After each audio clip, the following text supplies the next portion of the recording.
Welcome back, YouTubers. So this video today was a suggestion from a friend that I work with, and he had suggested making cruffins. I had to look that up. I had no idea what a cruffin was. And it turns out it's kind of like a cross between a croissant and a muffin. So that's what I'm going to make today. I have done my research. I think I know what I'm gonna do. I think I know how I'm gonna make these. I've never made croissant pastry, croissant dough before, so I'm not going to be going that way. That is for another day. Haven't learned how to do that one yet. So I have found some other ways of making these, and that's what we're going to try today. All right, so let's get to it and start baking some cruffins.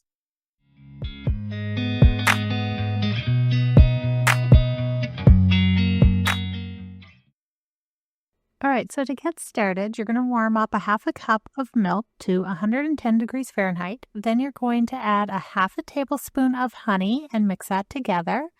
Then you're going to add either 1 heaping teaspoon of yeast or about 1.25 teaspoons of yeast to your milk mixture. You're going to give it a little stir, and then you're going to set this aside and let it bloom for about 5 to 10 minutes. Next, you're going to put 1 egg in a little bowl, and you're going to mix it with 1/3 cup of melted unsalted butter. You're also going to whisk in 1/4 teaspoon of almond extract or vanilla, whichever you choose.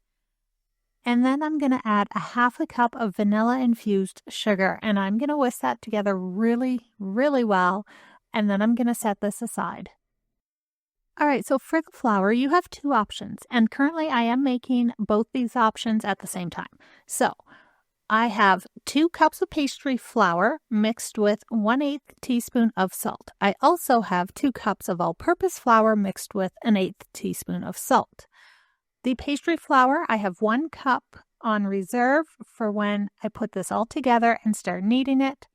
The all-purpose flour, I have 1/2 cup on reserve for kneading it and adding the extra once it all comes together. All right, so let's get this all put together. So in another bowl, you're going to add your sugar and egg mixture to the bowl. Then you're going to add in your yeast mixture, and then you're going to add in your flour, and you're going to mix this all together. Now, remember, I told you to keep aside 1 cup of pastry flour on reserve, or 1/2 cup of all-purpose flour, because you're going to need it. So as you're mixing it, you'll see that the dough is still kind of watery. That is where the reserve comes in, and you add in a little bit at a time. So as I was doing this, like I said, I am making 2 batches at the same time. This is how I figured out that the pastry flour actually took another whole cup of flour between mixing it and kneading it, where the all-purpose flour, when I mixed it all together, ended up only being 1/2 cup, adding it and kneading it. All right, so now that you know how to add everything, get that dough mixed up, and then you're going to put it on a floured surface, and you're only going to knead it for probably a minute, if that, just so that you work out any little bumps in it, any clumps of flour, and you are making it into a smooth dough. So there is one difference in making this, is the dough is not a typical bread dough. It doesn't feel really fluffy. It feels really different. It feels like cookie dough. So it has sort of a cookie dough texture when you're kneading it, but it's more of a bread dough. I know that sounds really odd, but it's the only way I can explain it, because I wasn't sure how this dough was going to turn out. But as I'm kneading it, it feels like a cookie dough versus a bread dough.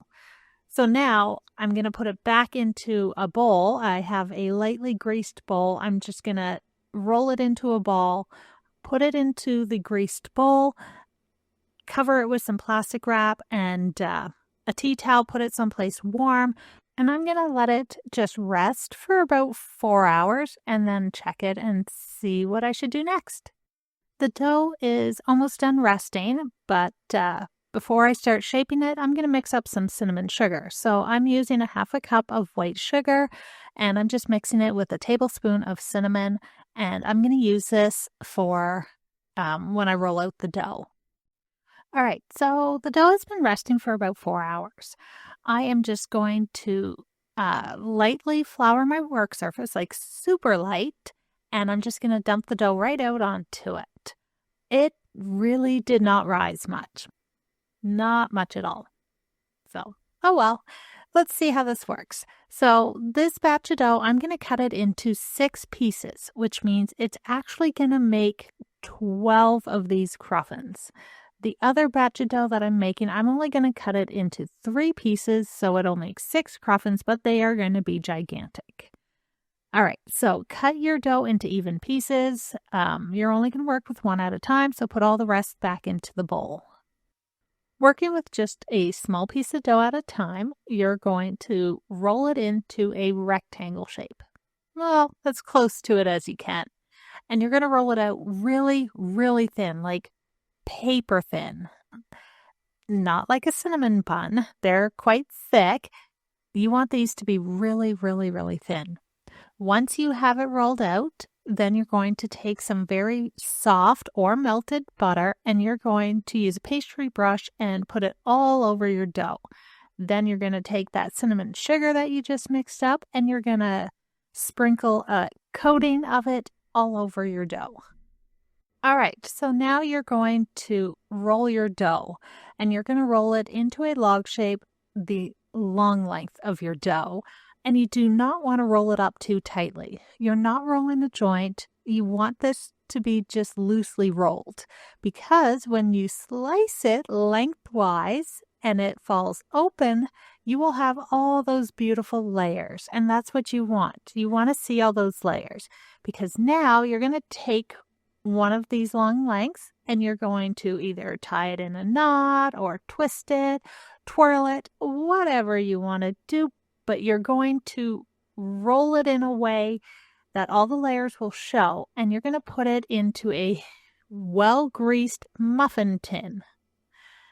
So now you're going to do this for all of the pieces, and you can either tie them in knots, kind of twirl them so they look like roses.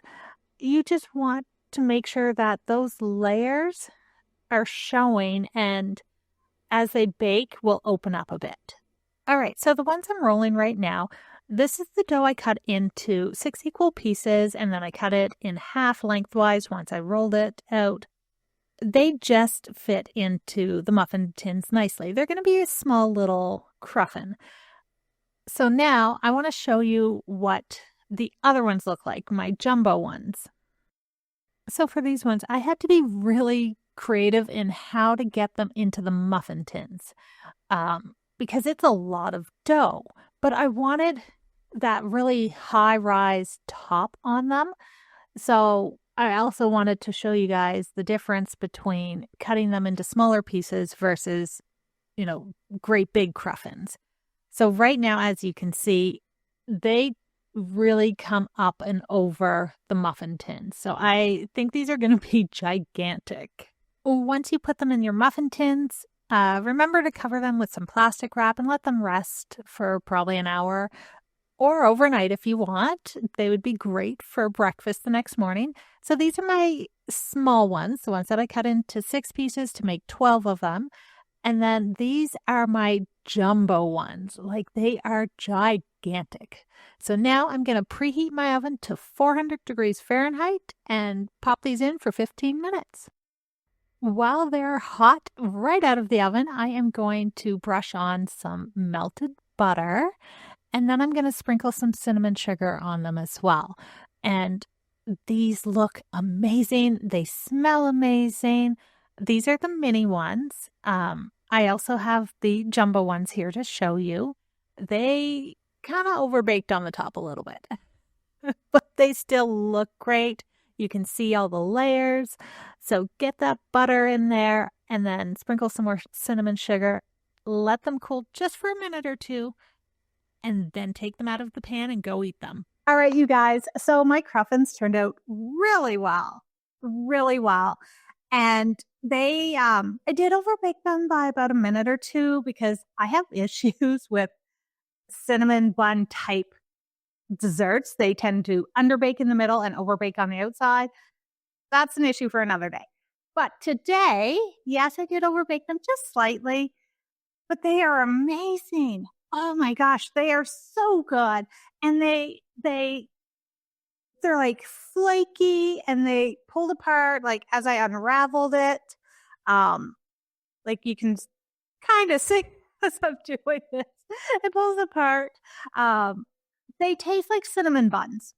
Okay, they do have a cinnamon bun taste and texture. They are not as dense as cinnamon buns. Because you're rolling them out in such a very, very, very thin layer and the way you're cutting them and twisting them, it creates more of a flaky cinnamon bun, but different from a biscuit one. I know they're kind of an odd thing. They have the taste of cinnamon buns, but the texture is different. Okay. I know when I did my research on these, they have so many different ways to do these. I saw them made with croissant dough, of course. Cruffins, makes sense. I saw them being made with puff pastry, with this type of a dough recipe, with those Pillsbury crescent rolls. So there are several different ways you can make these. I think the main takeaway from this is when you're making them, that you're not cutting them into like rounds like you would a cinnamon bun. You're cutting them lengthwise and then like twisting them to get that like flakiness. But anyway, I think they turned out absolutely fantastic. And I will fully admit, when they came out of the oven, I ate 3 of them. That's how good they were. My husband enjoyed one of them with some cream cheese frosting on it. He thought they tasted more like cinnamon buns, so he wanted the cream cheese on it. And I did up just a little bit. I didn't do it in the video. It was an afterthought, put a little bit on, and he loved it. So there are different ways to do it. You could fill them with custard, with like some chocolate, cream cheese. They're pretty versatile. I like these. And I will be doing another video, not a normal YouTube, just a short, with puff pastry and making them. I'm very curious to see how they turn out with that. All right. I think I've rambled on long enough. Oh, and I would suggest using brown sugar instead of white sugar when you're rolling them. It'll make them taste a little bit better. I just don't care for the white sugar. Brown sugar is my go-to. So, okay, that's it. Thank you guys all for watching and joining me today. Remember to hit the like, subscribe, and notification bell. And that is it. I am done today. Thank you guys all for joining me, and I will see you next week.